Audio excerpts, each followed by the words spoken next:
Elohim est au merci. Yonde mozali sali kolo penase. Yonde opesi biso souffle de vie. Ebeli bakufi. Ebeli bazana ba hôpitaux. Ebeli bazana ba coma na salle d'urgence. Parce que ndenga na ebeli musala ya ingénieur. Soki muto na devis qui pas ingénieur c'est là musala bosongolo songolo. So muto na doléance. Ingénieur ni osela na Pierre Tombai. Ingénieur ba osala devis. Tout peut ba ingénieur nyoso za batonga ndaku eza ba onyoso ba osala kaka devis. Akati ya devis on a il faut pesa ba ona no mbongo. To pesa ba onyoso te mais il faut pesa ba mbongo ba osoma matériel. Parce que osala Pierre Tombai il faut pas ça on a matériel. Bien bango ba travail ba kutana président te muto ayaki na elaki bango ko président ki le pasteur Mike Kalambai. Basali musana bango tisi ko mbongo ezobimaki. Ba pesi mbongo te mais mbongo bimaki. OK basala parce que basala eloko na pona gouvernement. Tobi ke biso tout honorer mémoire ya kondo tien sekedi o yazaki ko lité que notre auto ko matani beta pe to komi lelo pona ba alternance makambo belé asala o congolais nyoso ki ko ignorer ngote a lité pona mboko. Mutabongo basaki no likamone pona on est qui république et puis gouvernement s'expliquer na likamone ngona mbongo ebimi tango zolo ba kapesa bango lo côté et pona ngai nazo kamwa mingi kombo ya chef de l'état za kasali to moni awa o ya biso oyo président ya DCMP Chimanga auti ko détourner auti ko escroquer ba investir mbongo kaka na kombo ya chef de l'état bazaka bien c'est oza mobutu ezalika bongoti opesa basi za misala mbongo ne kina passer simple na mois ou na 10e mois oyo to moni sous kombo ya Mike Kalambai tanga makana buzoba pona nini bon est-ce que Mike Kalambai a commis Saoul on est anzamba tika ya rejeté to ndengeni l'homme ciel azongi na doctrine to azaka libana doctrine. Bon, il faut rectifier le mot bengali faut que c'est pasteur hein. Un pasteur aza gardien saint doctrine aza moto a maîtriser saint doctrine ayebi yango penza so kina no yebi saint doctrine te ko kino kamba bato te bato belo zo mona lelo ndeko na ngai dadi mingi bazozela lifelo bena kati ya église et surtout biso mokanda Jacques bakeno biso ba pasteur o to miti ba pasteur to kozala juger sévèrement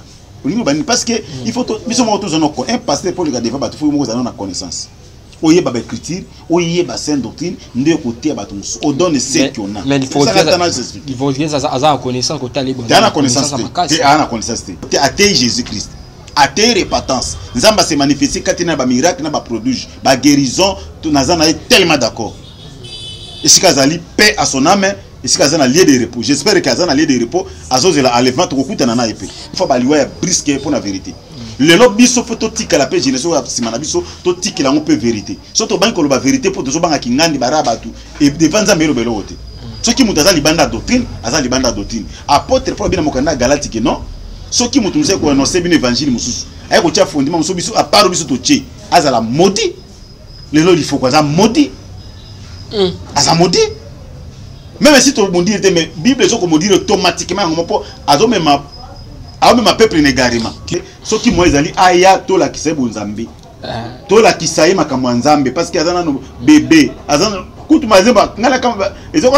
bato muso na composer banzembo ya yemba ba no pesa nda yemba na ndimite muta composer banzembo na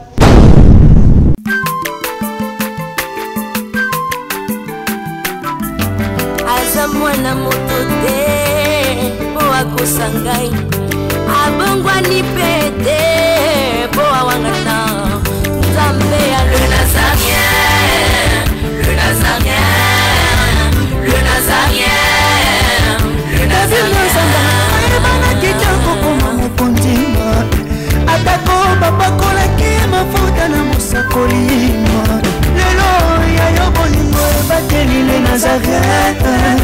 lipamboli oyo emonanaka te mpeni mama kandi elobi kolabie mapapu masopi mafuta tokokisitana elongo na nzambe oyo babenga na makomi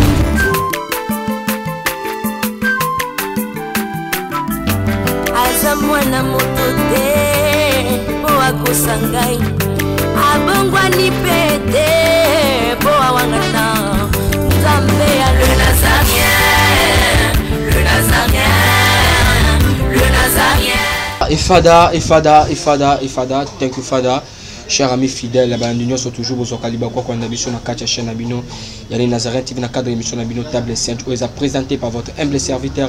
Dadi Moukoya. Je dis un grand merci à l'équipe Mobimba. Il y a les Nazareth TV, un grand merci à la servante de Mama Tiffany Mokoya pour la confiance au Pessinga. Je dis aussi un grand merci à Jires présent sur ma caméra. Pourquoi pas équipe Mobimba. Il y a les Nazareth TV, la Pessinga vraiment merci et belé. Le Table Sainte Nazana Mokoya va passer un bisou le pasteur Richard. C'est avec lui nous allons nous entretenir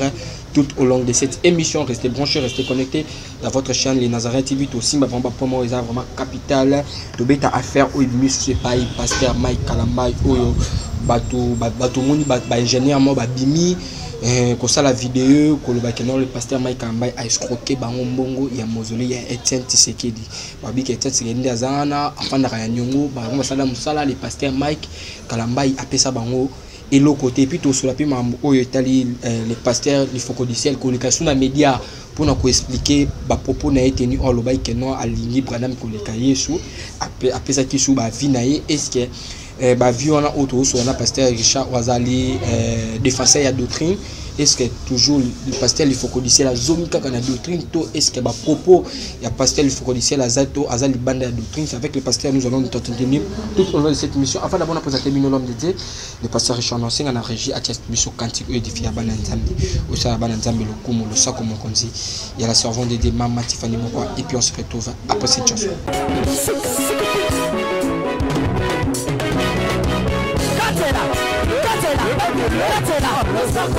Allez, Katela,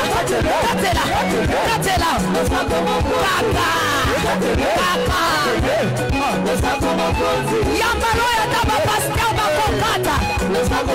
Allez, Katela,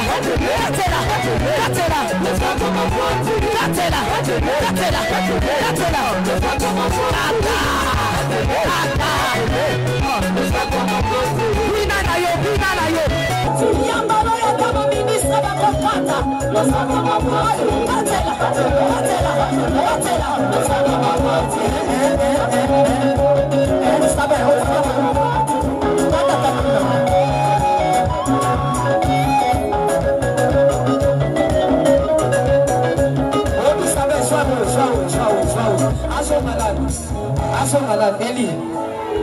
Okay, toca rolando.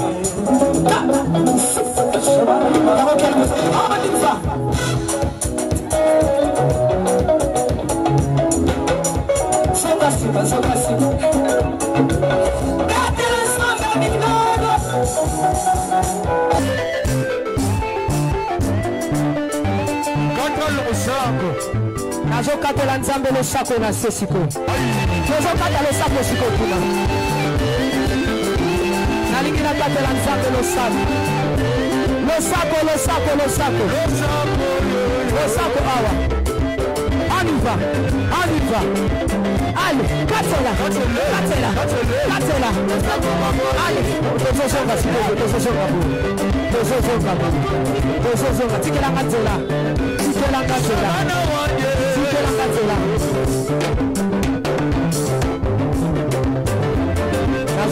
s'il vous plaît,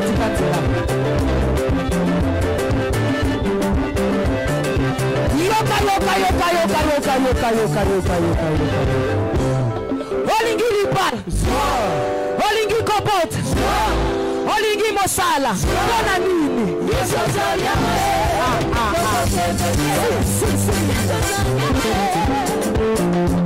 L'ancien a Giras Oazan ma caméra font caméra pour terminer l'homme de Dieu, le pasteur Richard. Bonjour l'homme de Dieu.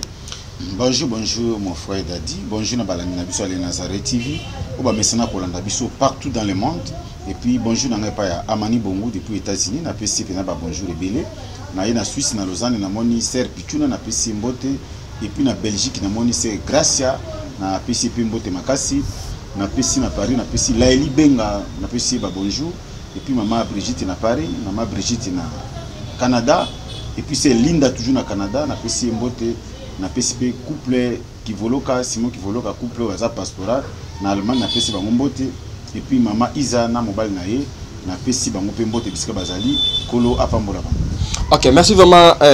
pasteur Richard. Toujours comme toujours l'émission babi que vu qu'il y a émission chrétien yo za défenseur à doctrine. On peut pas commencer cette émission soit au Cameroun na maboko ya Nzambe. Moi prière moi quelques minutes par rapport à baboni au basul bako ko ndo en ce moment.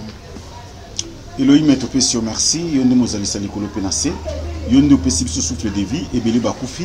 ebeli bazana bapito, ebeli bazana bakoma na basal d'urgence, bazana basal d'op, mais nzambe yo accordé biso grâce, eza po toza malamu koleka bango te, bango peso bazuma makama o ezate po bazama be koleka, mais ezaka bolingono pe batili biso, yawe na recommander émission na maboko na yo. Tika mole mo centre inspiré biso ni tokolo ba fait pour na ko édifier peuple bazolanda biso na temps oyo dans le nom puissant de Seigneur Jésus-Christ ali Seigneur est plus ouvert to bondi répéter lobi amen.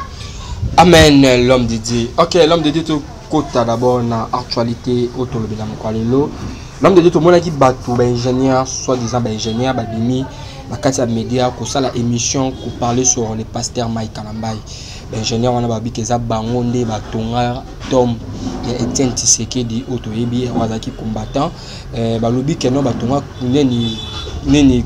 mozole na ekuna bakutana ka ba négocier na pasteur Mike Kalambai lelo bazolo ba keno pasteur Mike Kalambai ti batonga mozole ya Etienne Tshisekedi tisiko le pasteur Mike Kalambai apesa bango elo côté tisiko le pasteur Mike Kalambai apesa bango l'autre batonga mozole ka ko filer tisiko mbongo ya mausolée ya musana bango bazongo te pas le pasteur Mike Kalambai mais ceux qui totali bien ceux qui ont défensé la doctrine tu es pasteur Mike Kalambai na mama musique tu es pasteur Mike Kalambai na mama tali bible dès na que ceux qui se retrouver na kati yi na ba ingénieur pour na corps pour na mausolée et Tshisekedi. Bon wana ça reste à vérifier parce que moni ba congolais ba na bandenge na bango parce que ndenga na ebeli musala ya ba ingénieur ceux qui mutoye na devis qui pas ingénieur c'est là musala bosongolo songolo so mutoye na doléance ingénieur ni osela na Pierre Tombai ingénieur ba osala devis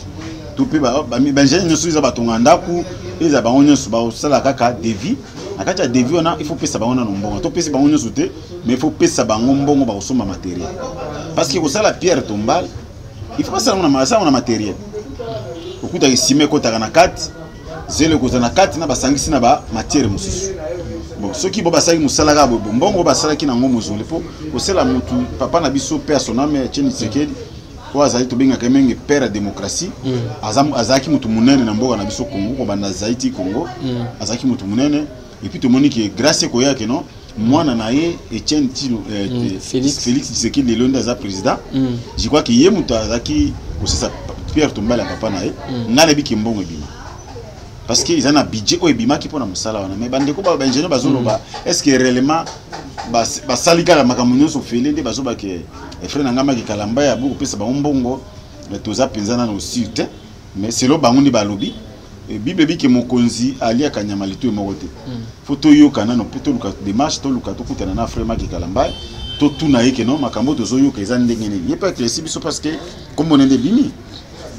mais faut tout le confirmer des gars pour ingénieur babi ke ba travailler ba betamboka na président babi bien bazali na ba propos na babi bien bango ba travailler ba kuta na président muto ayaki na elaki bango kopeza ki le pasteur Mike Kalambai basali musana bango tisiko mbongo ezobima te ya ona bike no to ngana na zuma lo bana bango na ba réserve bele na confirmer lo bana bango te na banga te na banga mingi nzambe banga pasteur Mike Kalambai okay azamututi na banga pona ni eza mela bato amela batute mais tozolo ba mosoka bo bato bakangisa babima te bato musu bana makala kutu bayibi bambongo gouvernement bali bandalelo totanga bango bazai libele ngana za premier tozolo ba selo bato balobi ko banga c'est trop dit to banga nzambe ko nzambe azoboma esprit âme na corps mais mutako kangisolo be ko bimate so bato ba détourner mbongo ya république babangi te bazali banda yo moni bango ba osepela ba ojibile mamsu ba otambola tamona ba jet mais bayibaki bambongo bas ba ko siku de 2 à 3 ans te babimi bonga suna lobby ka monde ato kanginga na usani mais toujours tala tous la kaka te pour ba lobby ba accuser mutu quelque part bible zo bananga c'est l'autre doctrine que non mutu aza élevé à dignité ou bien pasteur diacre ou bien ancien ba ki ko accuser kana témoin c'est bon dimimba moko il fait ça témoignage à 2 ou 3 personnes wana c'est leur parole parce que mutu zo banozo baza pasteur non mais toujours qui to ko accuser kamba moko to ya kaka to condamner non ça que to yokai boso bato na bakosi ce qui diable est ça ninga salika honneur à mutuana et ramé photo tala bato na balobi bien sûr ce qui me dit oui ezala bon pour président ça na tante ka ke Nikolanda makambu nyoso les somba zelo somba ka c'est ça combé azana tawana ti lokola ndeko na biso maki azwa pe grâce wana kozala pembeni na chef ya kosula na ye peut-être akepe kozwa pe commission na keno bon kende luka boye kozala pe bongo mais sikoyo ngana mituni ke so babiki bapesi bongo te mais mbongo ebimaki ok basala parce que basala eloko na pona gouvernement tobi ke biso tout honorer mémoire ya Kondo Etienne Tshisekedi oyo azaki ko liter que notre auto comme attendre betape to komi lelo pona ba alternance makambo belé sala oyo congolais nyo soki ko ignorer ngote a liter pona mboko mutabong basaki no likamone pona oneki république et puis gouvernement se pliquer na likamone ngona mbongo ebimi tango zolo bakapesa bango loko te et pona ngai nazo kamwa mingi et soki za réellement bongo c'est que na okamwa soki za réellement na bité que za bon mais soki za ndenge bango bazolo mais yo zolo ba par rapport que non soki za vraiment ya solo bien oyebina il faut ka 3 il faut avant dima likambo faut ka koto na koto mais ya mama jabu bima awa bazawadi bima awa ba vaseline ndima kango yaka ode lobaka ngo est-ce que ka 3 bien 2 personnes mais ce que ça vrai tout le baka zawadi parce que tout mona jabu zawadi aye ko témoigner aye na ba photo aye faut ya za mwasi abeti be fait ils ont quand na biso que non na minute na ndako na kuna ndako na ngeziki ngale muna lobi bokepe ko vérifier parce que zawadi alaki muto alobi makamune ba preuve ba audio tout ka ki tout ba preuve ezaki wana to aki pe courage ya ko loba ngo ta ki biso ba garder doctrine que biso za bato to benga mi corps de Christ to benga mi bana nzambe to benga serviteur de Dieu to zana ba limite tout est permis mais tout n'est pas utile wana doctrine ezolo ba bongo selo grand frère nanga apôtre Paul nyo sezana epesa meli biso nyo na litomba te mais oya zawadi ezaki clairement mais oyo makambo biso biki makambo ko no bimi to kamwa parce que makambo mozole sami depuis salami je crois que l'équipe va 3 ans ou 2 ans et demi comme ça. 2 ans, 3 ans et demi, son mémoire est bien. Tant que le président continue à pouvoir, il va s'assurer Makambo. Tu as vu comment il y a Kondo Etienne Tshisekedi qui est en Belgique, vu un régime Oyo, et c'est là qui tu koleka, balinga quitté et bien bonne zonga. Tu vois mais tant que c'est grâce que moi na nema comme président, oui, tu vois que na besoin papa na biso Oyo abundela pemboka tamulai, et sengele ki azonga na mabele to lelaye. Ndenge pe mwana sali ki mbongo ebimaki na kota gouvernement ya république pona basa misala oyo mais pona Pierre Tombale za comme soki bazolela ki frère na ngama ki kala pesi bango loko te ese loko fe kamsa nano peut-être pas kolanda vidéo oyo ayoki pa vidéo pesi kwa internet loko bomba mezate il faut le bamina ba ingénieur ba ko ça réclamation je crois que na minute komi na matoi na ye parce que internet na vitesse mususu mais soki ayoki yango aya ko ça doit des réponses si réellement pesa ki ba mbongo te vraiment ils ont benga bango a régler na bango parce que biloko aboko sa soni na corps de Christ mais l'homme de Dieu to la no bien pourquoi kaka buzo basozo bima ezobima kaka na kombo ya chef de l'état atomoni bato na bazolo ba mbongo ya Etienne Tshisekedi ya Pierre Tombale batikala omona ngote tout ça ezongela ka chef de l'état tomoni projet à 100 jours ba détourner mboko kombo ya chef de l'état za ka sali tomoni awa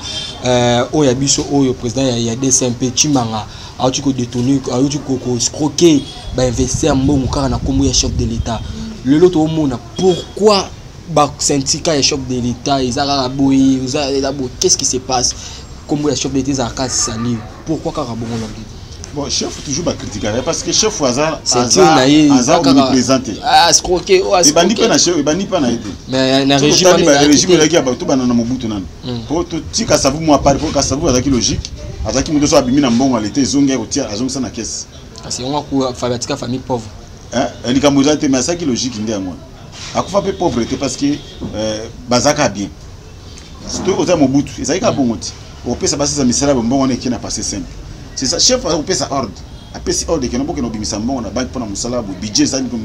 1 milliard par exemple 1 milliard ba pesi pasteur Richard papa Richard OK no musala to pesi 1 milliard kene ko bongisa nzela elengesa siku ngani mutu na kena zo basuzi basaka misana pesa ba mbongo ndi ba pesi misala salema ce qui loki kotika ta simuler mais oya biso za bongo te président pesi ordre busa musala bato bebi que non président muta pesi akuta musambo c'est ils ont pas na mais ça été eza bato zo pesa wana nde peut-être bazo za sincérité ya mona ke nomena ni ya 100 jours président pesi ordre mbongo ebima mais muto azaki chargé na ngo directeur na ye ya cabinet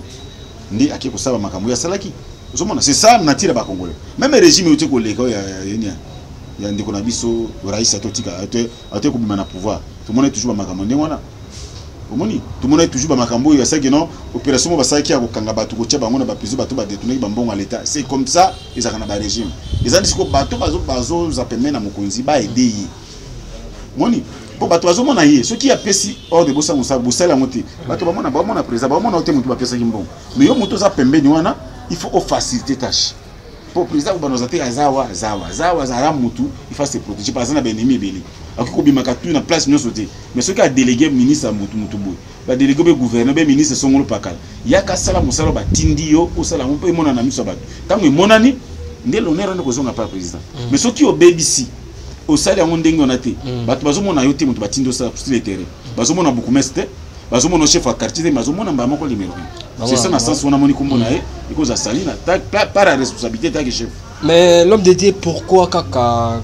kombo ya Mike Kalambai ezo bima kara na busoba toto mona dernièrement to passer épreuve très difficile na babiloko o eleka ki beto zongi lisusu na mois ou na 10e mois oyo to moni susu kombo ya Mike Kalambai tanga makana buzoba pona nini bon est-ce que Mike Kalambai a commis Saoul on est anzamba tika ya rejeté to ndenge ni l'homme de Dieu bon na problème oyo ngana za na ngopenda na no shote na confirmer ngote mais to ko battre ki po ba ko se pe mutu likambo le londimi baki ko kosi le londimi ba ko se appelle pasteur Mike Kalambai likambo ngalo ba logique so likambo ja logique pona likambo na no tinga na za na ngo shopinza te ya ko takena no Mike Kalambai ka lemba ngo réellement osomona parce que bato baki ko kosa naza na preuve mo na izo confirmer te ki oui ali ki mbongo na po tabaki no sisa mozule na na laki ni de loin ni de près na monika na ba télévision musika ba comme ça mozule c'est di basali ba célébrer na koma te pona yeba makambo ezana no kwa komi ko la moi ezana mo libanda ya makambo nzambe ozolanda bien que frère na biso makamba continue na kati komba makambo mais si remeza ki makambo tuzaka oza poche à doctrine au parole les autres baboye tu yaka ko lobango sans ça tabou to lobango mbala mo po to yebi ba écriture to maîtriser sainte doctrine mais makambo ba sai kuna na politique mbongo ninge bimi de ba sesi ba misala ngai na zana ngo de prêtre alors de prêtre siko moya ko lobango kaka boye ça ba preuve vraiment na zana ngo na funa na ba réserve na no côté wana parce que on a pas vrai tout comme cause a peu faux ça no banquette na c'est ça no banquette to yeba voilà l'homme de Dieu toko ba toujours na mission na biso l'homme de Dieu to uchi comme na les pasteurs les foko du ciel comme maison na média pour nous expliquer par rapport à propos au Asalaki non j'aime pendant plus que Jésus Christ a expliqué en haut à lobby hier il aura sali à blanc-fait du rage à sali blasphème contre le Saint-Esprit et non normal sur le but que non ceux qui a ligné madame que kolikaye Jésus à ça non c'est un péché parce que il est souvent il moi lobby que non so sali au fini ou bien au critiquer ils ont un problème mais so sali ma bête na blanc-fêté na Saint-Esprit c'est que wanande c'est un péché mais oya sali c'est pas un péché à expliquer la vidéo tout ça dans les médias et tant que de fatal de doctrine est-ce que le pasteur le focus du ciel a zongi dans doctrine to azara le banane doctrine bon yo faut rectifier le mot benga le focus du ciel pasteur hein un pasteur aza gardien sainte doctrine aza moto a maîtriser sainte doctrine ayebi yango penza so tina no yebi sainte doctrine te ko kino kamba bato te bato belo zo mona lelo ndeko na ngai dadi mingi bazozela lifelo na kati ya l'église et surtout biso mokanda Jacques bakeno biso ba pasteur o to mitié ba pasteur to kozala juger sévèrement parce que il faut biso mo to zono ko un pasteur pour le garder ba to faut mo kozala na connaissance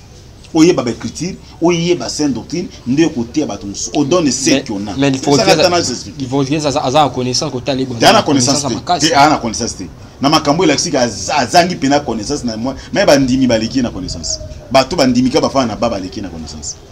pour les camons bandimi zo pesa on passe bato kudu assez biso kudu ba pasteur na to lo mwana un passage au message sainte doctrine bible Jean apôtre mokosu Jésus afandi na ba disciple na ye na mje kwa mokanda Jean atuna bango nde bato ba lo ba pona ye bona boyebi nani Philippe abino abisi Jésus abino montre-nous le Père la Christ abiso papa Jésus le passe oh Pierre Philippe depuis to fana na bino e ba ngate mais oya moni papa amoninga abike papa aza kati nanga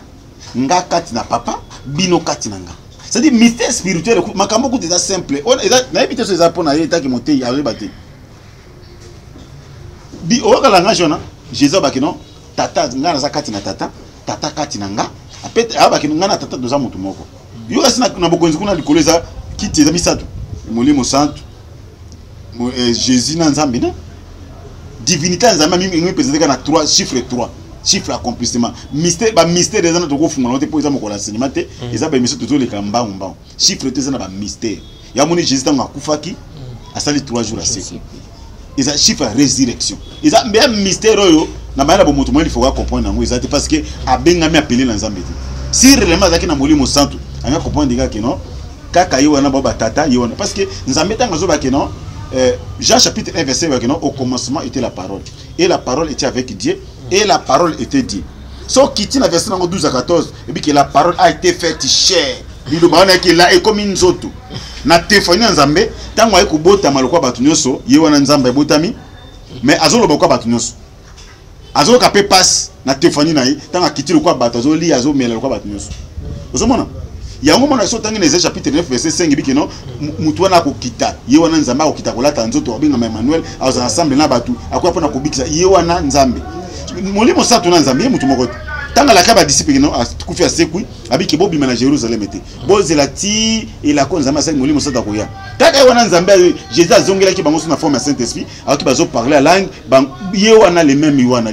ye wana kaka molimo santo tanga biki afingi Jésus afingi na te bo finga Jésus parce que bible biki moto alingi papa na ye na maman ne koleka Jésus abongi na bokonza Nzambe te abongi pe na Nzambe te ti il faut que les comprendre que molimo santo yo na ka les Jésus on les a Nzambe ti lelo a comprendre te alors ça zo comprendre te akwa bozo te abatu tango ya mbaki nzembo moko boy l'inspiration c'est le monde de Dieu elle vient sur mbaki nzembo na mbaki tina ndongote abi inspiration c'est monde Nzambe maintenant c'est quoi ça terre pour aza na mutu ya nzoto azo comprendre Nzambe na lolenga bo moto yango ba boma Jésus pour accompagner Jésus na lolenga bo moto tango bika ava Abraham azala Abraham asepela ki amona mikonanga ava ya isisenga azaki déjà ba di ba bina ba farisa bi hein yo kutu ko kisata 50 ans te ba woni ko lapider Jésus mais azolo pas parce que yende au commencement était la parole et la parole était avec Dieu et la parole était Dieu abi que je suis alpha et l'oméga ye wana kakati si vous pensez que nous sommes yemba inspiration, je n'ai jamais vu un homme qui passe de l'empereur et resté le même. Donc, si les gens sont les mêmes, à passer dans la croix, vraiment, il faut que les gens sont dans l'église, non, c'est que bateau va fidèle babi manabango. Par exemple, même avant lentement vers l'affaire. Ok, même on a perdu, si on a yemoko, on a perdu, on me peur on a perdu, baba zo kolanda. Et ça dans ce sens, un pasteur baba langage à Marco. Branham moyo mutakufa pola mikwe pola un américain. Bon, ça qui n'est qu'un simple serviteur entre guillemets parce que dans l'IPT muto avec monsieur Nzambe atikala bato ba dura kaina mukiliboye non ah mais kimbangu ba dura kaina peut-être kimbangu pas ba dura kaina ba bato baza ba ignorant c'est peut kimbangu c'est kimbangu na Nzambe te kimbangu c'est serviteur de Dieu kimbangu a monsieur Nzambe solo asakoli makamba solo nga na kwa kai parce que ministère na ye asala tâche na ndenge Nzambe atinaki asala et puis Nzambe s'est manifesté qui na miracle ozomona et c'est le ba dura ka Moïse lelo mais nana sel bana ba prophète tous on retrouve kimbangu tous nani Branham nana sel miracle quoi que nani Moïse o muta kaboli mer rouge ba ba koti abeti ba fléau na 10 fléaux na Égypte po abimisi ba peuple Nzambe ba sel quoi Nzambe abimisi peuple égyptien Israël na bombo ba égyptien nani pena prophète nana tawa sa miracle quoi Moïse mais kimbangu mais le ba samba ba kwa na sida bima baboka na sida bima bongo Moïse muto oyo abuzi nyoka abwaki abuzi bateau abwaki comme nyoka asimbiso comme nzete olobani akaboli mer rouge mais kimbangu pas ça ba miracle belé te to mini asa miracle na ni kimbangu te kimbangu na bikaza azalaki musala Nzambe solo na koti duti na été solo belinga diangenda kisolo kele waza lelo na kota bango duti po bazali banda à côté mais kimbangu azaki véritable serviteur de Dieu ayaki na tinda côté atei Jésus-Christ à terre repentance Nzamba se manifester katina ba miracle na ba prodige ba guérison tout nazana tellement d'accord et si kazali paix à son âme et si kazana lieu de repos j'espère que kazana lieu de repos azozela enlèvement to kuta na épée mais l'homme de Dieu ah on a mon mais habite que ba sambela ye autotaquer Branham mais la Bible nous dit mes serviteurs ba mériter honneur 2 fois mais babite tanga Bible babite ba honorer ba serviteur que non ezaka na Nzambe moko il y a qu'un seul Dieu un seul médiateur pour ko réconcilier biso na mokili na biso babi balebisa tout OK on peut ça honneur na monsieur Nzambe même bino bo respecter biso bo respecter biso to ba sena Nzambe to mériter double honneur mais babite que bon ensemble la biso ndisiko to sambela babi que tout genou Dieu d'Abraham et chika devant kolo Dieu d'Abraham d'Isaac mais sambela ngo te otoloba Nzambe parce que on peut référence Nzamba Branham do sala Branham salelanga Nzamba mi présenter na Nzamba Isaac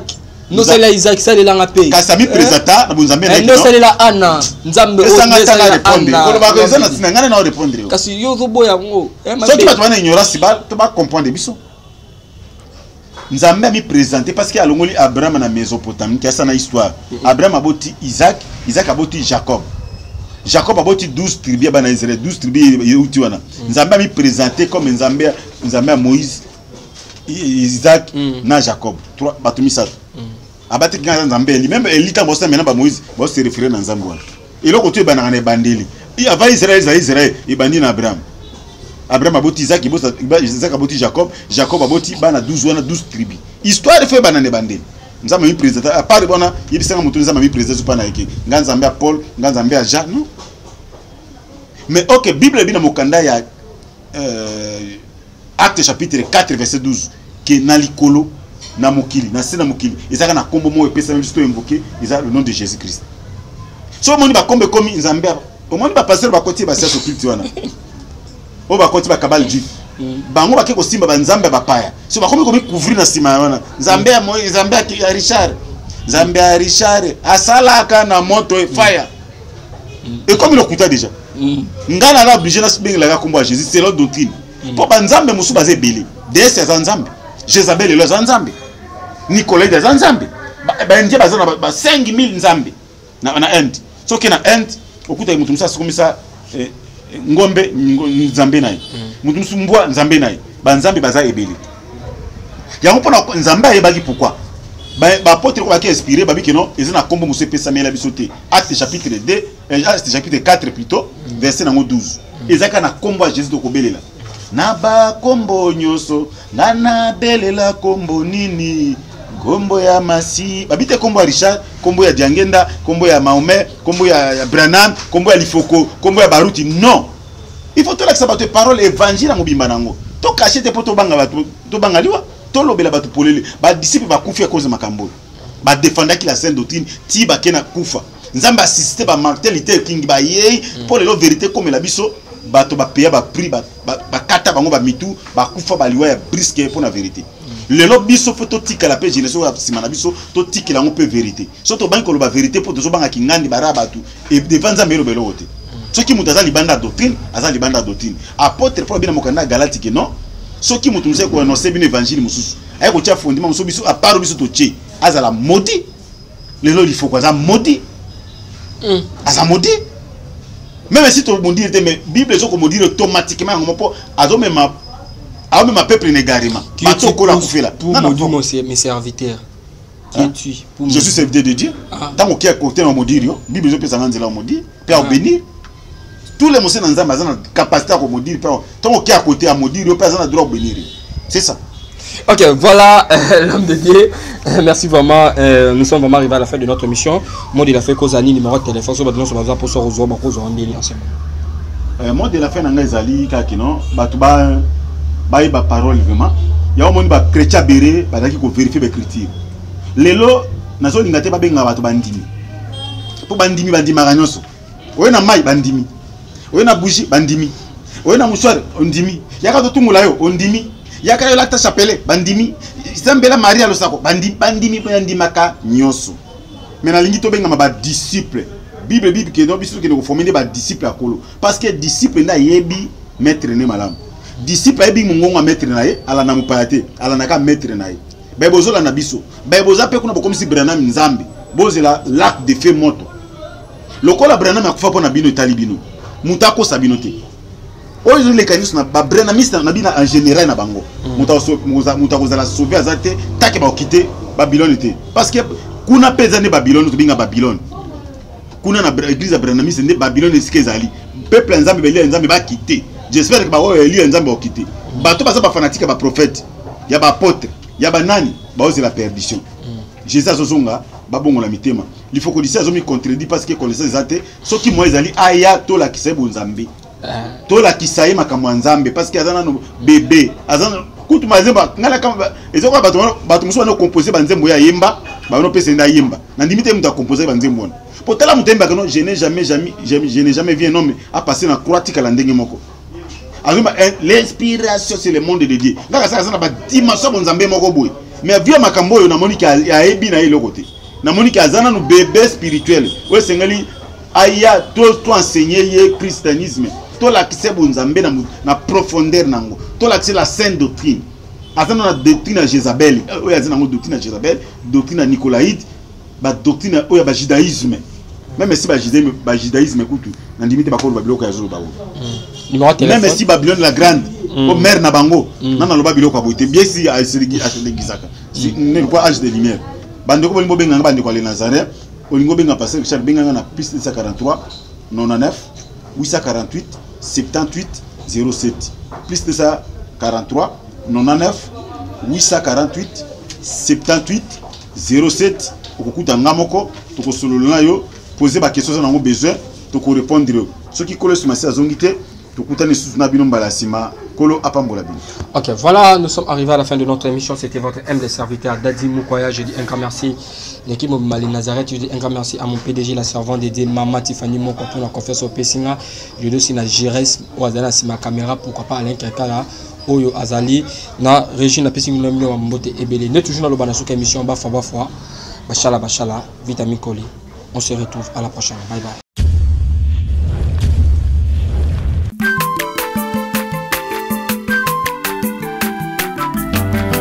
Mwana moto te po akosangai abongwani pete po awangana Nzambe ya le Nazarien, le Nazarien, le Nazarien, le Nazarien. Bana kitoko koma mokondima atako bapakola ki mafuta na musakolima